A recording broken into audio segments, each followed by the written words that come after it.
ये प्रश्न style icon सद्गुरु के लिए है।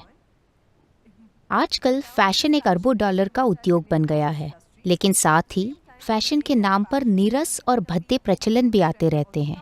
फैशन के नाम पर क्या हम सीमाएं लांघ रहे हैं? हम इस सीमा को कैसे पहचानें? पहला वाक्य वो वापस ले लीजिए। मैं कोई स्टाइल आइकॉन नहीं हूँ। देखिए, शायद आप ये पहले से जानते हो कि धरती का तीसरा सबसे बड़ा प्रदूषक फैशन उद्योग है। फिलहाल पूरे विश्व में एक अनुमान है कि हमारे दादा दादियों के पास जितने कपड़े होते थे और हमारे पास जितने कपड़े हैं, ये औसतन उनके 5 गुना है। आप ये देख रहे हैं, है ना? कहा जा रहा है कि 2025 तक ये 2 गुना हो जाएगा। हमारे पास उनसे 10 गुना ज्यादा कपड़े होंगे। इनमें से 95% कपड़े पॉलीफाइबर हैं। पॉलीफाइबर हमारे शरीर में, पेड़ों में, जानवरों में, हमारी फूड चेन, पानी, मिट्टी, हर चीज में घुस गया है। इस चीज पर किसी का ध्यान नहीं गया है।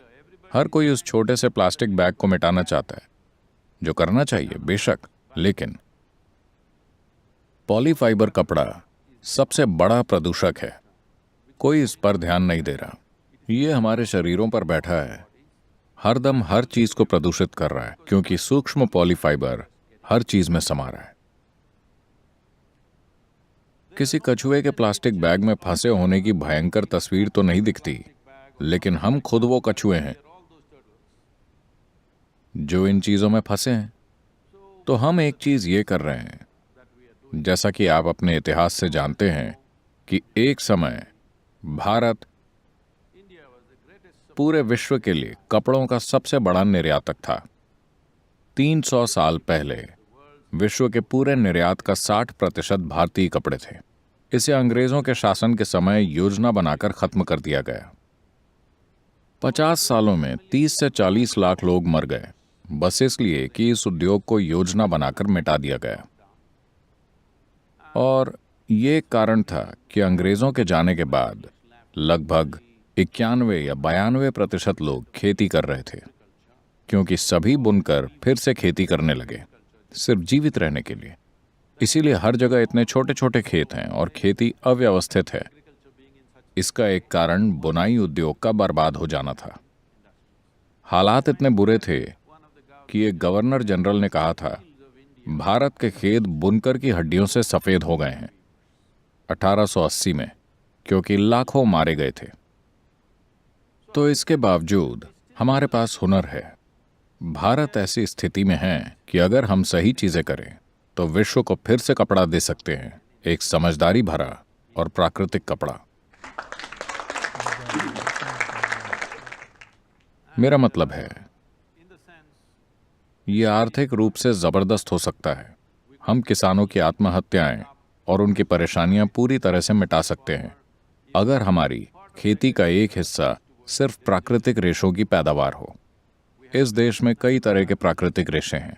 सौभाग्य से मैं देख रहा हूं कि कुछ बड़े डिजाइनर, शायद आपने मेरी और सब्यसाची की बातचीत देखी होगी, वैसे लोग प्राकृतिक रेशों को बढ़ावा दे रहे हैं। आपने मुझे फैशन आइकॉन कहा है, तो मैं आपसे कुछ साझा करता हूं। अक्टूबर के महीने में हम न्यूयॉर्क में एक फैशन शो आयोजित करने वाले हैं।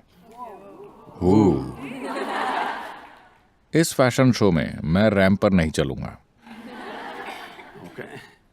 इसमें कपड़े नहीं प्रदर्शित किए जाएंगे। इसमें अमेरिका के बड़े डिजाइनर्स के सामने भारतीय कपड़ा प्रस्तुत किया जाएगा। तो 30 तरह के कपड़े हम अमेरिका भेज चुके हैं, वो तैयार हैं। हम उसे प्रस्तुत करेंगे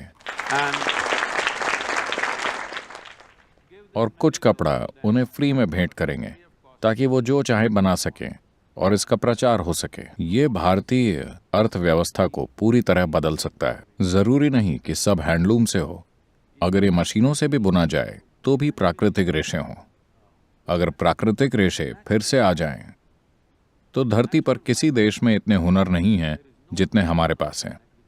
इस देश में over 120 120 से ज्यादा अलग अलग तरह की बुनाइयां होती हैं। उनमें से लगभग 50 अगले 10 से 15 सालों में गायब हो जाएंगी, क्योंकि एक बूढ़ा इंसान, एक पति पत्नी का जोड़ा इसे चला रहे हैं, उनके बच्चे सॉफ्टवेयर इंजीनियर बन गए हैं, और अगर हम इसे वापस नहीं लाते तो ये 10 से 15 सालों में खत्म हो जाएगा। क्योंकि हमें समझना होगा। मुझे नहीं पता कि आप कभी किसी बुनाई के कारखाने में गए हैं। आप गए हैं? बेंगलोर में रेशम की साड़ियों की काफी बुनाई होती है, आपको वहां जाकर देखना चाहिए। एक समय मेरे पिता को लगता था मैं ये काम करूंगा, क्योंकि मेरे परिवार का एक हिस्सा रेशम की बुनाई से जुड़ा था। तो मैं वहां देखने गया। मैं बस 17 साल का था। मैं देखना चाहता था कि वो काम कैसे करते हैं। तब मुझे खुद पर बहुत गर्व था। वो लूम पर काम कर रहे थे, रेशम की साड़ी बुन रहे थे। वो बस छू छू करता गया। मैं बस उन दिनों मुझे लगता था मैं स्मार्ट हूं। फिर मुझे पता चला वो अलग बात है। मैं पूरे ध्यान से देख रहा था। वो बस ऐसे कर रहा था और उस कपड़े में एक फूल आ जाता और एक फूल आ जाता, ज्यामितिक रूप से सटीक। अगर आपको इसे सॉफ्टवेयर में डालना हो तो काफी मेहनत लगेगी, लेकिन वो बस उसके दिमाग में समाया हुआ है। इसकी बर्बादी का मुख्य कारण हमारी शिक्षा को जरूरी बनाना है। ठीक है, अगर एक बेटा या बेटी अपने माता पिता के साथ लूम या खेत पर अपने माता पिता के साथ काम करने के लिए जाए तो माता पिता गिरफ्तार हो सकते हैं, क्योंकि बाल श्रम।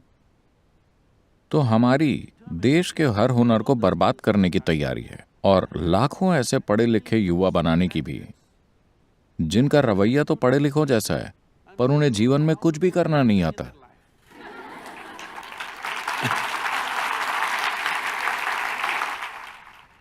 तो हमने पढ़ाई में ये बदलाव सुझाया है कि हम स्कूल में जो समय बिताते हैं उसका सिर्फ 50% पढ़ाई होनी चाहिए। बाकी का समय गांवों में खेती, शिल्प, संगीत, नृत्य, लोक कला, कई चीजें।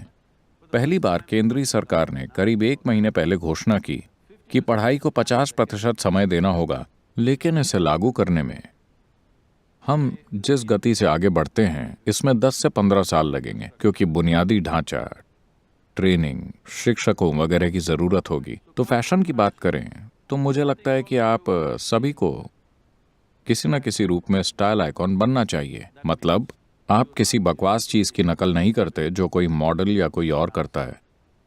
something that fits you. कोई चीज जो आपके लिए फिट हो, क्योंकि हर शरीर अलग है। अपने लिए सुंदरता तय करने का एक तरीका होता है अपने शरीर के लिए, और स्टाइल आपके मन और भावनाओं की भी होती है ना, सिर्फ शरीर की नहीं होती।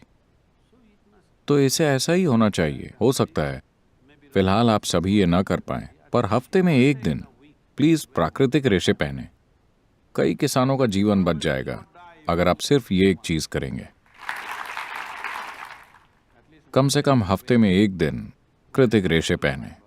आप शायद कई किसानों का जीवन बचा पाएंगे, क्योंकि ये एक स्थिर बाजार होगा। अगर ज्यादा सब्जियां उगाएं तो वो सड़क पर आ जाती हैं, अगर कम उगाएं तो ये मुश्किल हमेशा होती है।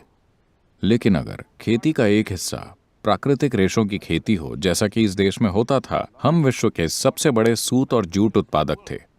पर सब मिट गया। उसे वापस लाने का यही समय है।